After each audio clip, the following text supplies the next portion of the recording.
The Book of Exodus, Chapter 1. Now these are the names of the children of Israel who came to Egypt. Each man and his household came with Jacob: Reuben, Simeon, Levi, and Judah; Issachar, Zebulun, and Benjamin; Dan, Naphtali, Gad, and Asher. All those who were descendants of Jacob were 70 persons, for Joseph was in Egypt already. And Joseph died, all his brothers and all that generation. But the children of Israel were fruitful and increased abundantly, multiplied and grew exceedingly mighty, and the land was filled with them.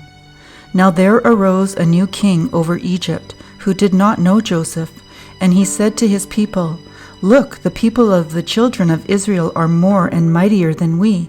Come, let us deal shrewdly with them, lest they multiply." And it happened in the event of war that they also joined our enemies and fight against us, and so go up out of the land. Therefore they set taskmakers over them to afflict them with their burdens. And they built for Pharaoh supply cities, Pithom and Ramses. But the more they afflicted them, the more they multiplied and grew, and they were in dread of the children of Israel. So the Egyptians made the children of Israel serve with rigor, and they made their lives bitter with hard bondage, in mortar, in brick, and in all manner of service in the field. All their service in which they made them serve was with rigor. Then the king of Egypt spoke to the Hebrew midwives, of whom the name of one was Shiphrah, and the name of the other Puah. And he said, "When you do the duties of a midwife for the Hebrew women, and see them on the birth stools, if it is a son, then you shall kill him, but if it is a daughter, then she shall live." But the midwives feared God, and did not do as the king of Egypt commanded them, but saved the male children alive. So the king of Egypt called for the midwives and said to them, "Why have you done this thing, and saved the male children alive?" And the midwives said to Pharaoh, "Because the Hebrew women are not like the Egyptian women, for they are lively and give birth before the midwives come to them." Therefore God dealt with the midwives, and the people multiplied and grew very mighty. And so it was, because the midwives feared God, that he provided households for them. So Pharaoh commanded all his people, saying, "Every son who is born you shall cast into the river, and every daughter you shall save alive." Chapter 2. And a man of the house of Levi went and took as wife a daughter of Levi. So the woman conceived and bore a son. And when she saw that he was a beautiful child, she hid him 3 months. But when she could no longer hide him, she took an ark of bulrushes for him, daubed it with asphalt and pitch, put the child in it, and laid it in the reeds by the river's bank. And his sister stood afar off to know what would be done to him.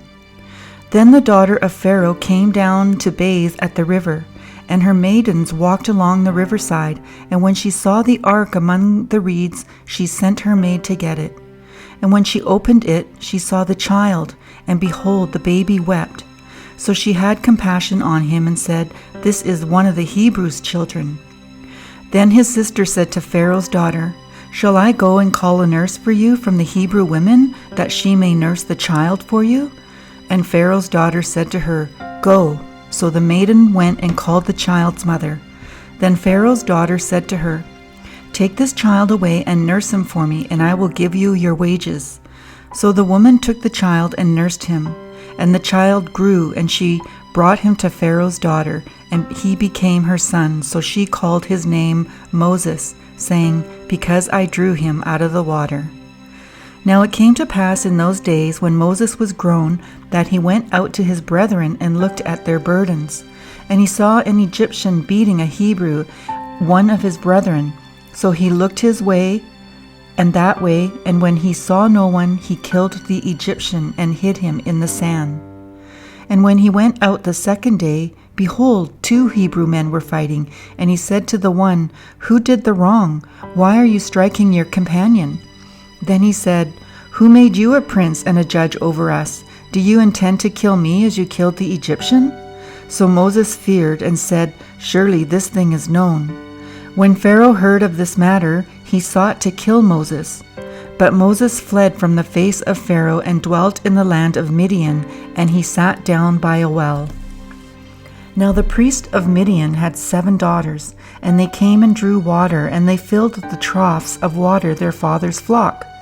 Then the shepherds came and drove them away, but Moses stood up and held them and watered their flock. When they came to Reuel, their father, he said, "How is it that you have come so soon today?" And they said, "An Egyptian delivered us from the hand of the shepherds, and he also drew enough water for us and watered the flock." So he said to his daughters, "And where is he?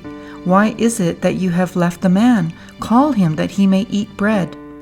Then Moses was content to live with the man, and he gave Zipporah, his daughter, to Moses. And she bore him a son. He called his name Gershom, for he said, "I have been a stranger in a foreign land." Now it happened in the process of time that the king of Egypt died. Then the children of Israel groaned because of the bondage, and they cried out, and their cry came up to God because of the bondage. So God heard their groaning, and God remembered his covenant with Abraham, with Isaac, and with Jacob. And God looked upon the children of Israel, and God acknowledged them. Chapter 3. Now Moses was tending the flock of Jethro his father-in-law, the priest of Midian. And he led the flock to the back of the desert and came to Horeb, the mountain of God. And the angel of the Lord appeared to him in a flame of fire from the midst of a bush. So he looked, and behold, the bush was burning with fire, but the bush was not consumed.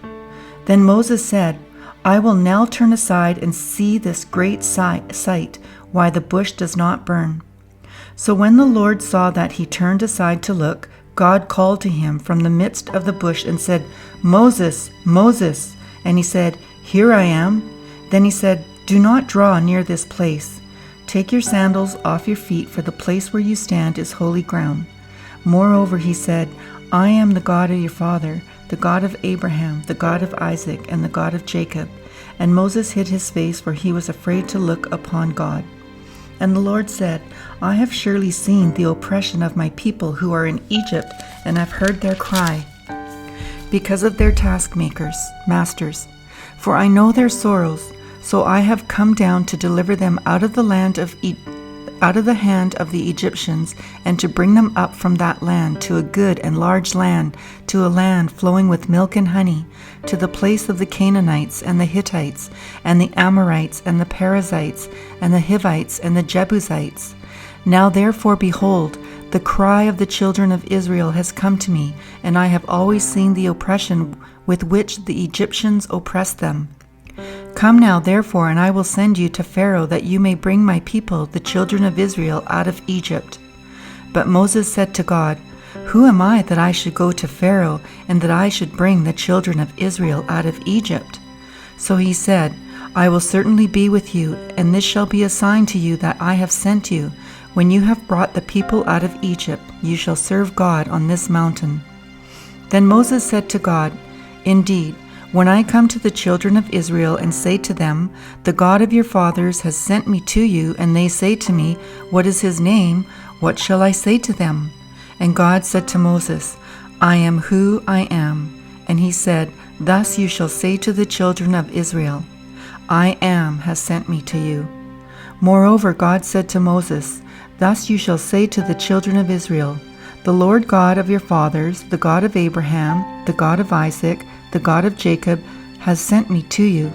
This is my name forever, and this is my memorial to all generations.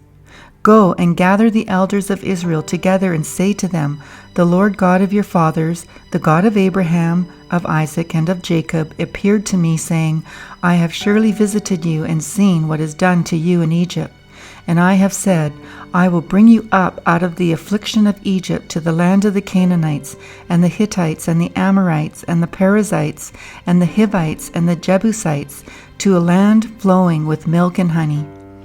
Then they will heed your voice, and you shall come you and the elders of Israel to the king of Egypt, and you shall say to him, The Lord God of the Hebrews has met with us, and now please let us go there 3 days' journey into the wilderness, that we may sacrifice to the Lord our God.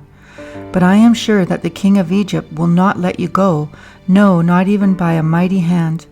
So I will stretch out my hand and strike Egypt with all my wonders, with which I will do in its midst, and after that he will let you go. And I will give this people favor in the sight of the Egyptians, and it shall be, when you go, that you shall not go empty-handed. But every woman shall ask of her neighbor, namely of her who dwells near her house, articles and silver, articles of gold and clothing, and you shall put them on your sons and on your daughters, so you shall plunder the Egyptians.